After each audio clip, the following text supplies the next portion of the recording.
Om Swastiastu, perkenalkan nama saya Bhavani Devi dari Prodi Bimbingan Konseling dengan NIM 20110110004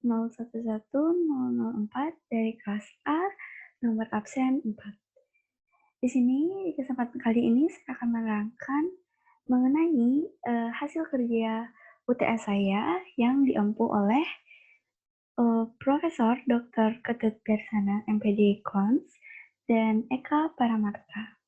Langsung saja ke soal yang pertama, yakni jelaskan pengertian dari istilah dasar-dasar BK secara rinci dan sebut dari sumber buku di DBK. Sebutkan halaman dan tahunnya serta penulis yang benar. Dasar-dasar adalah pokok atau pangkal suatu tahap awal. Dasar adalah awal mengenai konsep sebelum mempelajari tahap selanjutnya, seperti yang diterangkan oleh Dersana pada tahun 2013 halaman 4 sumber buku di DBK. Lanjut ke bimbingan, ke pengertian bimbingan. Bimbingan adalah bantuan diri individu untuk mencapai diri yang optimal, seperti yang diterangkan oleh Darsana pada tahun 2014, halaman 4, dan pengertian konseling adalah pemahaman hubungan individu untuk mengungkapkan kebutuhan-kebutuhan, motivasi, dan potensi-potensi unik yang dari individu untuk membantu individu yang bersangkutan untuk mengapresiasi ketiga hal tersebut, seperti yang diterangkan oleh Bernard and Fulmer pada tahun 1969 pada halaman 6 sumber buku di DBK. Selanjutnya, soal nomor 2, jelaskan tujuan bimbingan konseling. Tujuan bimbingan konseling ini merupakan pernyataan yang menggambarkan kualitas perilaku atau pribadi siswa yang diharapkan berkembang atau kompetensi siswa yang berkembang melalui berbagai strategi layanan kegiatan yang telah diprogramkan. Menurut Ruhman Natawijaya pada tahun 2017, halaman 7 sumber buku di DBK, tujuan bimbingan konseling yakni sebagai berikut. Yang pertama, membantu siswa mengembangkan pemahaman diri sesuai dengan kecakapan, minat, hasil belajar, dan kesempatan yang ada. Yang kedua, itu membantu siswa menjalani proses sosialisasi dan personalisasi nilai-nilai dan mengembangkan kepekaan terhadap kebutuhan dan keadaan orang lain. Yang ketiga, itu membantu siswa mengembangkan motif intrinsik dalam belajar sehingga tercapai tujuan pengajaran yang bermakna. Yang keempat, itu membantu siswa mengembangkan sikap dan nilai yang mengarah kepada pembentukan keutuhan pribadi. Yang kelima, itu menumbuhkan dorongan untuk mengarahkan diri, memecahkan masalah, menentukan pilihan dan keputusan, melibatkan diri dalam proses pendidikan. Yang keenam, itu ada membantu siswa dalam memahami perilaku orang lain. Dan yang terakhir atau yang ketujuh, itu ada membantu siswa memperoleh kepuasan pribadi dalam penyesuaian diri terhadap masyarakat.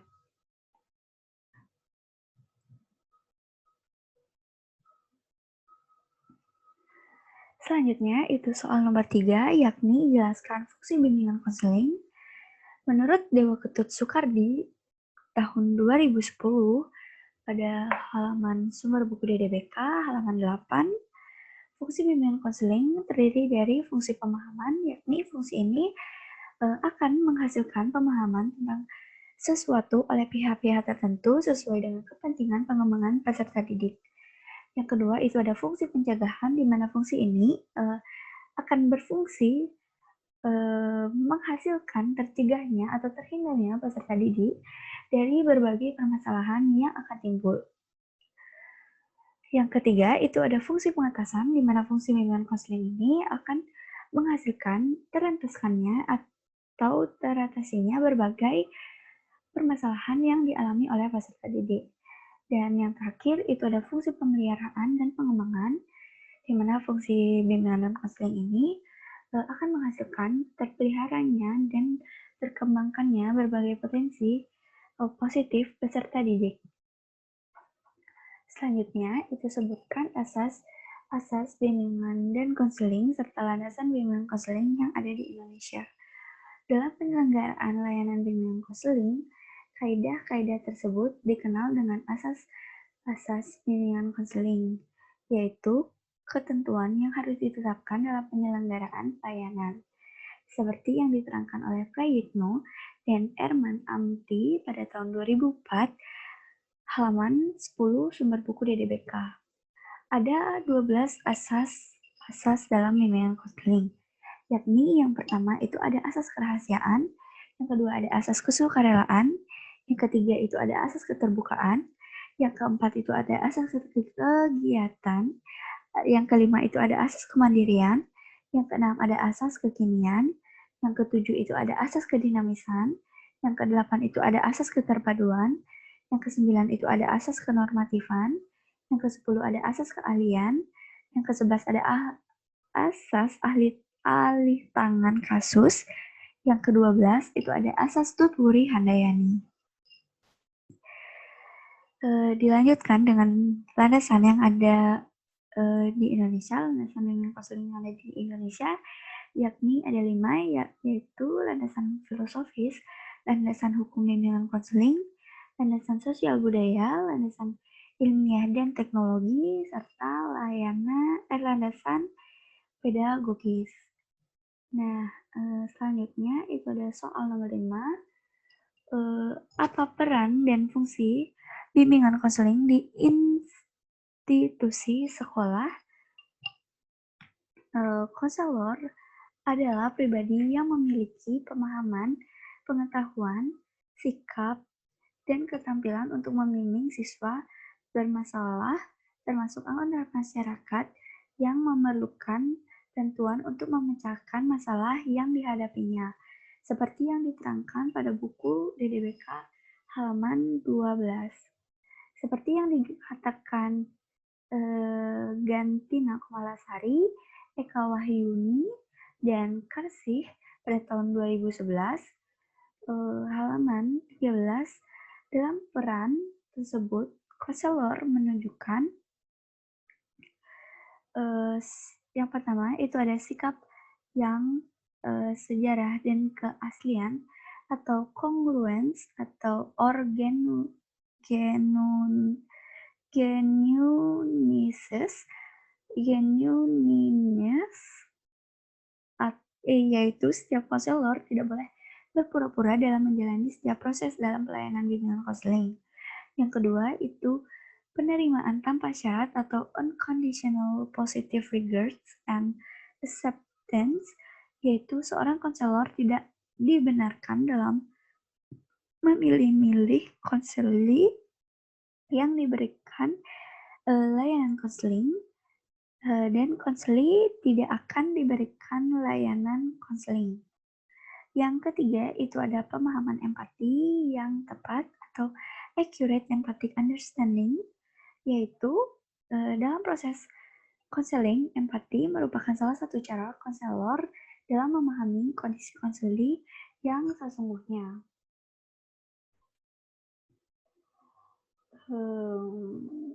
Lanjut ke soal nomor 6, yakni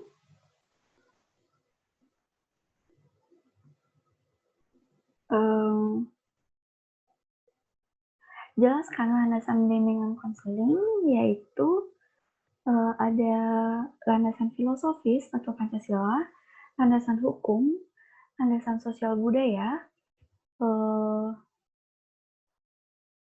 landasan ilmiah dan teknologi. Nah, lanjut ke landasan filosofis, di mana landasan filosofis ini ada di Indonesia. Landasan filosofis ini yang dianut oleh Indonesia merupakan landasan Pancasila, di mana landasan Pancasila ini ada 5 landasan lagi. Yang pertama itu landasan ketuhanan, yaitu landasan yang memberikan kebebasan kepada setiap individu untuk memilih agama atau kepercayaan masing-masing. Dan landasan ini bersifat universal. Yang kedua itu adalah landasan kemanusiaan atau landasan yang harus mensyukuri apapun dalam setiap aspek kehidupan dan menghargai alam. Yang ketiga itu adalah landasan persatuan, yaitu landasan agar tidak memandang rendah pada suku maupun ras, agar dapat tercipta kerukunan dan persatuan. Yang keempat itu adalah landasan kerakyatan, yaitu landasan yang dilaksanakan guna mendapatkan suatu kesepakatan bersama, seperti dengan musyawarah dan mufakat. Yang kelima, landasan keadilan, yaitu landasan yang mengedepankan keadilan bagi seluruh rakyat. Selanjutnya, itu ada landasan hukum, di mana landasan hukum ini ada keputusan bersama Mendikbud dan BAKN atau BAKN nomor 0433-P-1993 dan nomor 25 tahun 1993 tentang Juklak, Jabatan Fungsional Guru dan Akreditnya. Yang kedua itu ada Peraturan Menteri Pendidikan dan Kebudayaan Republik Indonesia nomor 81A tentang implementasi kurikulum. Yang ketiga itu ada Peraturan Menteri Pendidikan Nasional Republik Indonesia nomor 27 tahun 2008 tentang standar kualifikasi akademik dan kompetensi konselor. Yang keempat itu ada Peraturan Menteri Pendidikan Nasional tahun 2007 nomor 27 tahun 2008 tanggal 11 Juni 2008 yakni tentang standar kualifikasi akademik dan kompetensi konselor.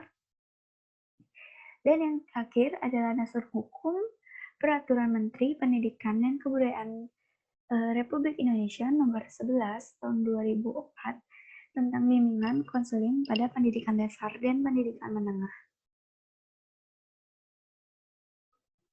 Selanjutnya, itu adalah landasan sosial budaya, di mana landasan sosial budaya ini merupakan landasan yang memberikan pemahaman terhadap konselor tentang dimensi kesosialan dan dimensi kebudayaan sebagai faktor yang mempengaruhi terhadap perilaku individu.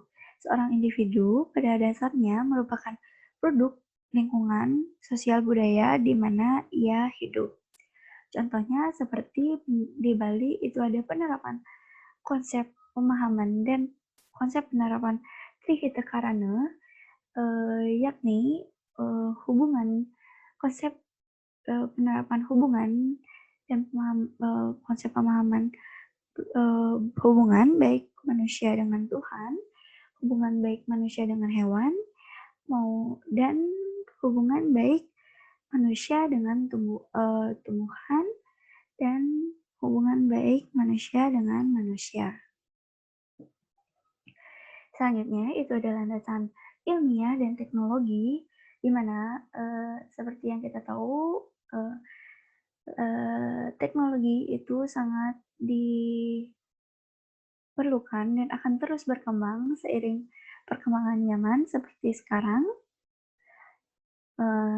Di landasan ilmiah dan teknologi ini ada beberapa aplikasi yang mendukung terjadinya proses konseling dalam penerapan pelayanan bimbingan konseling. Yakni ada aplikasi Facebook, di mana kelebihan Facebook ini dalam bimbingan konseling itu adalah sebagai media pembelajaran. Siswa itu dilatih belajar mandiri, bertanggung jawab dalam pembelajaran, aktif, serta bekerja sama dalam menyelesaikan permasalahan, bersifat kolaboratif, mengembangkan strategi belajar, dan juga melatih siswa dalam penguasaan TIK atau Teknologi Informasi dan Komunikasi, serta melatih penggunaan bahasa asing yang pembelajarannya itu bersifat meaningful dan engaged learning. Tapi, kelemahan Facebook dalam bimbingan konseling ini, eee, mungkin akan timbul, eee, kelemahan dalam sistem e-learning karena tingginya kemungkinan gangguan belajar sebab sistem yang, mengkondisikan siswa untuk belajar mandiri sehingga faktor motivasi belajar siswa, menjadi signifikan terhadap keberhasilan belajarnya.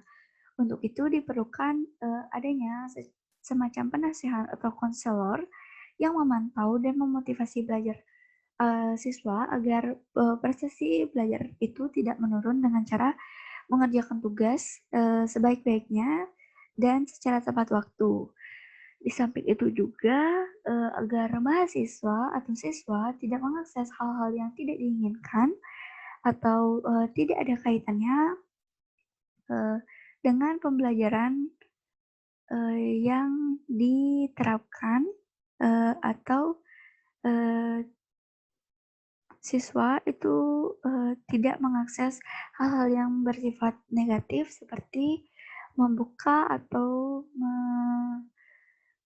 membuka situs-situs seperti situs pornografi. Nah, yang kedua itu ada aplikasi WhatsApp, di mana WhatsApp ini merupakan aplikasi pesan lintas, seperti, SMS, tanpa biaya, yang dapat kita gunakan untuk bertukar pesan. WhatsApp ini juga menggunakan paket data internet yang sama untuk, saat mengakses email, browsing web, dan lain-lainnya. Dengan menggunakan WhatsApp, kita dapat menggunakan kita dapat melakukan obrolan online, dan dapat berbagi file, foto, dan lainnya. Kelebihan dari fungsi WhatsApp ini itu ada, WhatsApp memiliki berbagai fitur yang, eee, banyak dan lumayan komplit, eee, karena dalam, WhatsApp selain kita mengirim atau bertukar pesan, kita juga dapat mengirim video, gambar, eee pesan suara, serta kita dapat juga mengirim lagu dan, lebih canggihnya kita dapat berbagi lokasi, GPS via hardware atau via, Google Maps, sorry. Dan yang kedua itu, aplikasi WhatsApp ini memiliki kelebihan dalam, integrasi dalam sistemnya. Layaknya SMS, kita dapat menerima pesan tanpa perlu membuka aplikasi tersebut terlebih dahulu atau kita bisa, lihat, eee pesan ini melalui notif yang ada di beranda layar handphone yang digunakan oleh, pengguna WhatsApp ini. Nah, soal yang ketujuh, jelaskan kode etik sebagai seorang konselor di sekolah. Landasan kode etik konselor itu seperti yang diterangkan pada sumber buku DDBK halaman 99 adalah, ada 2, di mana landasan kode etik ini ada Pancasila. Ada landasan Pancasila, dan landasan tuntutan profesi, di mana landasan Pancasila ini mengingatkan bahwa profesi konseling ini merupakan usaha layanan terhadap sesama manusia yang, eee dalam rangka ikut membina warga negara yang bertanggung jawab. Dan untuk, eee, landasan kode etik sebagai tuntunan profesi itu mengacu kepada kaidah-kaidah keilmuan, dan teknologi demi terpenuhinya kebutuhan konseling sesuai dengan norma-norma yang berlaku. Sekian presentasi dari saya mengenai hasil, kerja saya dalam ujian tengah semester ini. Apabila ada kesalahan yang disengaja maupun tidak disengaja, saya mohon maaf dan mohon permaklumannya. Untuk itu, eee, saya tutup presentasi ini dengan Parama Santi. Om Santi Santi Santi Om. Terima kasih dan sampai jumpa.